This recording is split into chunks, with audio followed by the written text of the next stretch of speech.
Max, alam mo ba, may naisip ako eh. Gusto ko sanang mag-business tayo. Restaurant ba? Oh, sige.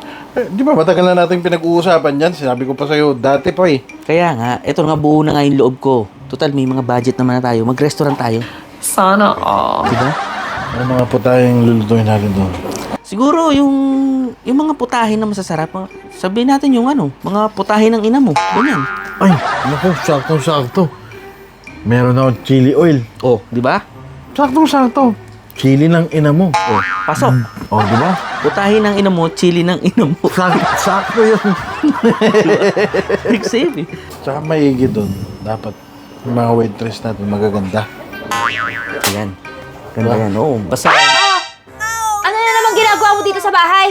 Bumubulong-bulong pa kayo dyan, ha? Ano naman pinag-uusapan niyo? Babae na naman? What? Ha? Ikaw minsan ka na nga lang pupunta dito, puro babae pa yung inaatupag niyo. Wala ka nang ibang bukang bibig, kundi puro babae, puro babae. Dinadaya mo ba tong asawa ko? Kapal ang mukha mo?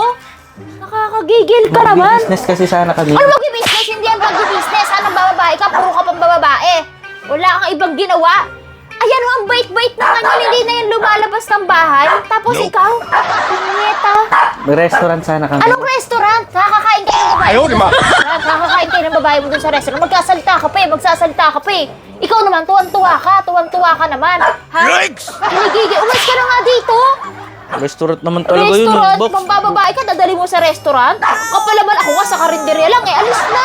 Restaurant naman talaga yun. Minsan na nga lang kayo pupunta dito sa bahay eh. Magbababae pa kayo. Ito talaga si MC, walang ginawa. Ikaw, tuntua ka naman. Na high blood ako sa inyo.